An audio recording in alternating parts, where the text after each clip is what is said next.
Hello, gorgeous. Here is how to be a rich girl in 2026. You can have a scarcity mindset, but it depends on where you focus it. Spending money seems to be a hobby these days, with social media influencers pressing us to run, don't walk to haul specific items that sponsor them. This is the year you turn your money will come manifestation into true abundance. Concentrate your scarcity mindset on the right things, which are the wrong things for you.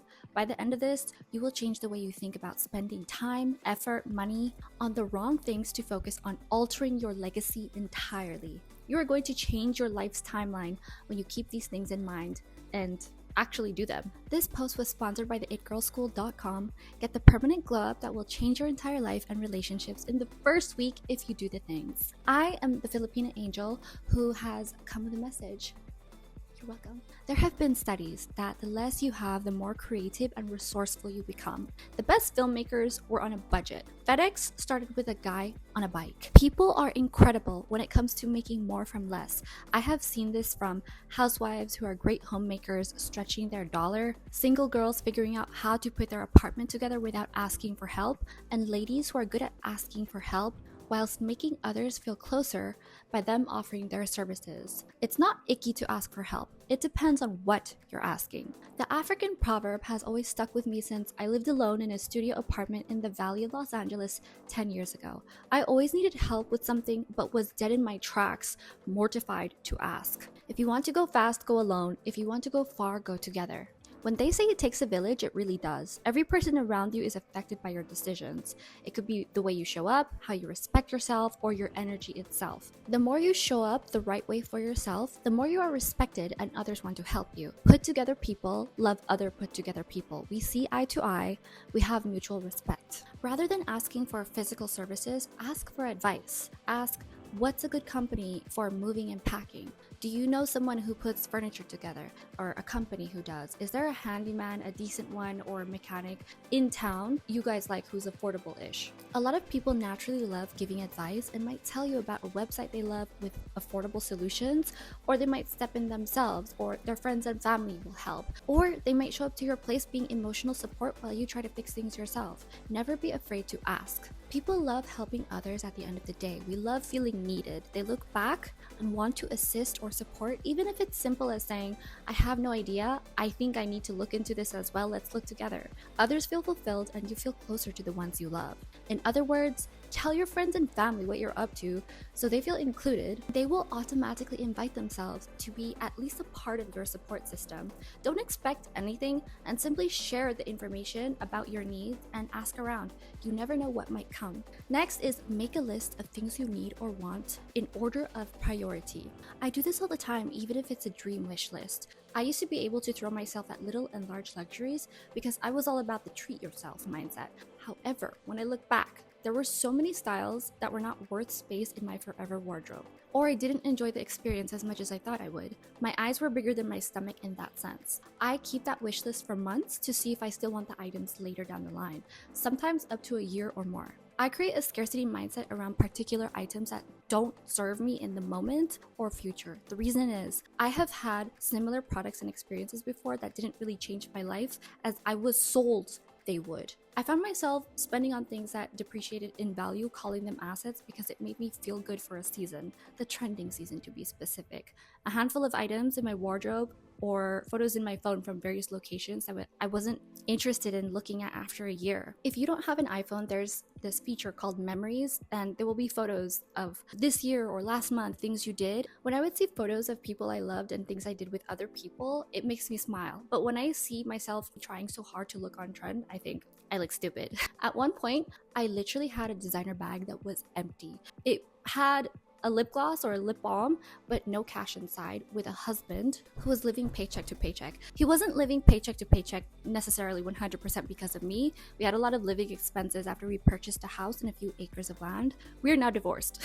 But I still felt guilty for making us feel overextended when I could have put a decent chunk of change into smart things like our properties. These were things that could have compounded easily. They were assets that if I spent the amount of one Dior bag today, I could buy 4 new ones every month in a couple years. I was not thinking right. Before we bought that property, my problem before then was that I spent too much money on designer goods for my now ex-husband that when we moved, he cried tears of joy at all the thoughts I had scattered of him throughout the house. I didn't have much money, but I spent it all on him, and he felt so loved and appreciated. He hardly used the items, but I wanted him to have the options to use them. That's what money is about, options, not about keeping it or being stingy. Money's not the goal, freedom is. I love spoiling everyone around me as much as I can. It's one of my love languages, and I hope to do this forever. If you give me an ounce of happiness, I will give you the world because you deserve it, and more. The world is not enough. In lieu of doing this with flowers or chocolate, I will do this with time, healthy good food, and help lifting furniture, showing up at your graduation, helping decorate your place, celebrating all the small and big wins, and babysitting your little ones. There are so many ways to show up for the ones you love. It doesn't have to be gifts or going out to expensive places to show you care. Get creative with this, and your life will be exceedingly rich. Now for the meat and potatoes. You need to make your bills lose weight. This is where fat phobia should thrive. Hop on that treadmill, tell her to put the pizza down, and do all the accounting for what you are spending on. Girl, she needs a diet. Even if you don't think so, keep track. Give her some protein for that lean figure and high NEAT. Walk her everywhere. Get her to sweat out the watch her weight. My bills used to be morbidly obese. I had a lot of money to spend on them, so I let them get that way. They got bigger.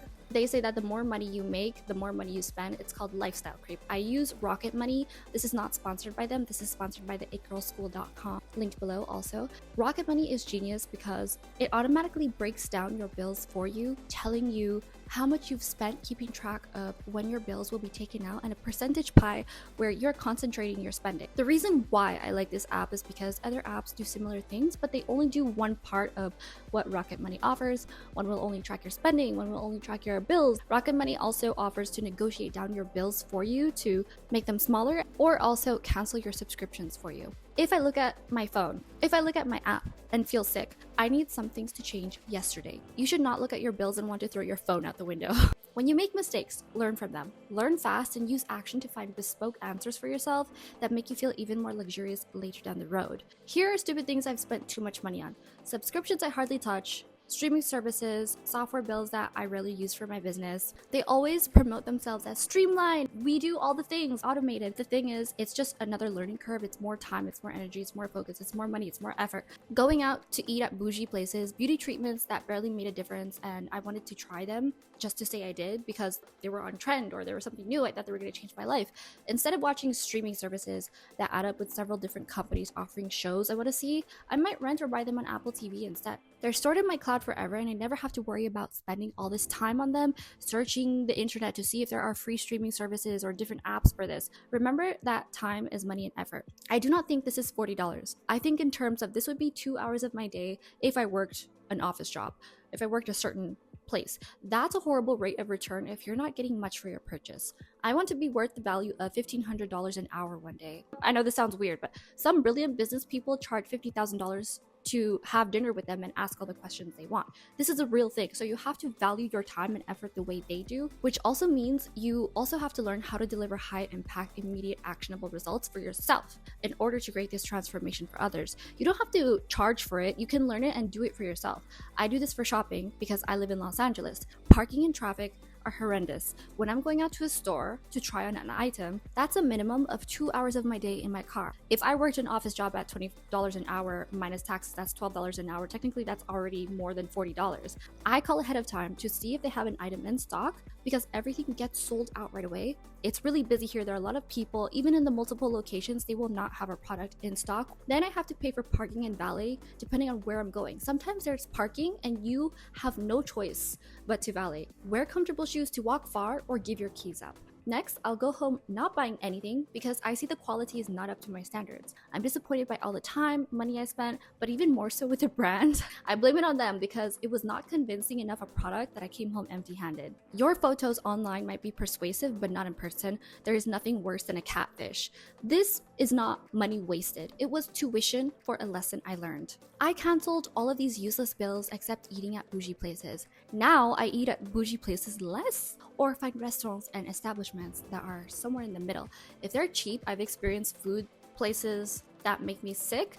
They're cheap for a reason. If they're expensive, I can get the same beef tartare that makes me feel nourished at another upscale restaurant in a more accessible location. In other words, in a cheaper neighborhood. Swap out your decisions for smarter ones. You're not broke. you simply have no hobbies. Find something else to do to fill your brain space. Rather than becoming a vegetable watching someone else's content, I create my own. Whether it's with cooking and getting creative with ingredients in my fridge, doing very much needed chores I've been lagging on throughout the week, or finding ways to service my clients, I love over delivering. It's good for everybody. Everybody feels good. So it could also look like writing in your journal, organizing your clothes for the week. I really love steaming and cleaning my clothes and doing small things to make you feel put together and more polished, more accomplished. Also, you feel good after you do them. It's a dopamine hit. It's the little things. I love being able to relax with a book or several saved articles after my apartment is clean. I spend more time with taking care of my cat and playing with him. So find ways to keep your brain on and hands active when you kind of find yourself losing your personality, even if you are low energy. Don't do something that makes you feel burnt out or a 100% waste of dead time. Work on your skills or things you want to do more of. Use your time wisely and manage more of you want to do that makes you feel richer in your brain, your heart, and bank account.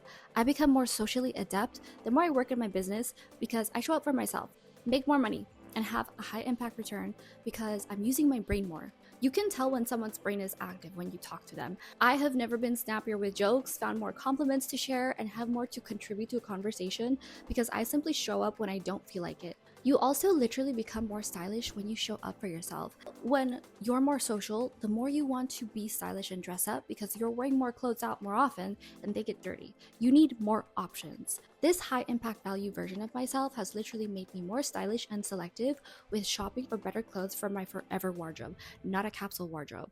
This is not for a season. This is not for a few years. I had this great lull in my style and beauty last year because I was very lost. With a work from home job, I felt a bit aimless, not liking my job and half-assing my content because I was burnt out focusing energy on things I didn't like. That's the worst thing you can do. So you gotta job your love, you guys. You can still turn off your brain, but pair it with something else that serves you and or those around you. A hack I have learned is realizing I hate multitasking. Full focus, giving 110% is my modus operandi, but because I always want to do a good job when it comes to showing up for myself and others around me. I love good quality, period. Instead of watching a YouTube video I have saved for later, I watch it on my hot girl walks on the treadmill. Make sure the AirPods are charged, the phone is charged, be prepared. Make it easy. Always have an easy plan. My goal is typically 1.5 hours on the treadmill, so I have 1.5 hours to consume content or go on social media, but I'm still doing something good for myself. I look in the mirror and I have abs because I was watching a fun video I wanted to watch. In addition, I have even more information watching educational business videos or health videos or recipe videos. I take home so much. Nothing I do is without forethought. I do not go on social media unless it's to engage with my friends abroad or near, or if I'm posting something. I usually do this on the treadmill as well. When I want to relax, I like to cook and clean and rub my sweetheart's back to help him relax when he gets home. I like to work. He works a 12-hour shift, so rubbing his back is something I can do all night. It doesn't take energy from me, and I'll have a notebook or laptop beside me to fill with ideas. Don't get me wrong. I'm not saying don't go out. Go out. I go out every other night with my girls, sometimes consecutively.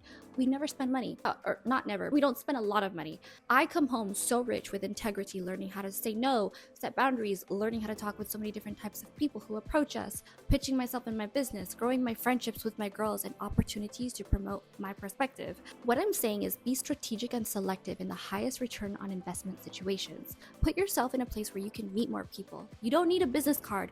You need to learn how to talk to people. Let them get to know you and what you do. This helps you master yourself. This way, you're not letting others control you or marketing traps control your spending, because others will hold you accountable that this is the style of who you are and how you live. When you're with your girls, especially if you know each other from work or business, or if they have a separate career, I think it's important to chip in when spending with the tip as well. Don't be stingy with people whose relationships you want to grow, because it will benefit all of you greatly. This applies especially in North America. I know different cultures don't tip, or it's included. And also, go out for a shorter time. The longer I stay with my friends, the more we are bound to hop around trying various spots. Call it a night earlier and leave them wanting more. I see my girls and go out at least 3 times a week, but I always come home back with more money in my wallet simply with this trick. I have a goal to reach and let everyone know around me. They support that, and I'm so lucky to be grateful. Also, it's so sexy to me to go home to sleep early and take care of yourself. everyone wins. Tell your girls you're on a budget. You don't have to say it that way. You can say, I don't have that luxury right now, or I get paid next week, but I'll let you know real soon when that changes. If they're your true friends, they will understand and instantly remedy your wallet or your choices with a more affordable spot or thing to do. Free things are always the best. Easy. You never know other people's situation. Others might be budgeting too, but are not as open about it. Money is uncomfortable for people to talk about. My girlfriend will tell me she'll be ordering less at a cafe because she's not trying to pack on too many calories or too much grease and wants to get her nails done the next day. That, my friend, is a flattering sign of trust, and I do not take this lightly. There's no shame in being smart. It's perfectly okay to share our goals with the right people because we're all dieting. Either if it's with our brain, consuming content, if it's with our budget, if it's with taking care of our body physically. This is not restriction. This is smarter decisions to stabilize ourselves now and our future. Literally. So rewire your brain to train being smart. I was headed to work one day and sat in my car thinking, I'm so tired. I want to go home, be cozy because it's cold outside. I have low energy. I don't think I can show up as my best. I was thinking of all the excuses. Immediately, I caught myself in the scarcity mindset in the wrong place. Wait, stop. I instantly switched. So I thought, I have work. I am going to come home with more money to support my business and family. It's only a few hours. I'm in and out. It's nothing. You know, girl, I blasted Beyonce to hype myself up in the car and put a smile on my face. When you radiate, when you glow, you make everything work for you. You attract more opportunities. You're too sexy for this world. Forever you're that girl, alien superstar. Here are little tricks that I use to save money every day. I learned how to make coffee at home better than the coffee houses. And it's also exactly the way I like. I don't have to tell people, no, this is too much this, or you need to correct this. I learned how to cook at home with whole foods. I make roasted potatoes that taste better than potato chip junk food crap from the store. I make my own sauce from scratch and I can customize everything better. I make handmade noodles. I make bread from scratch. There are so many chemicals in bread and all these different things, but if you make it yourself, you know what's going into your food and you can eat carbs all day long and not gain weight if you make it yourself.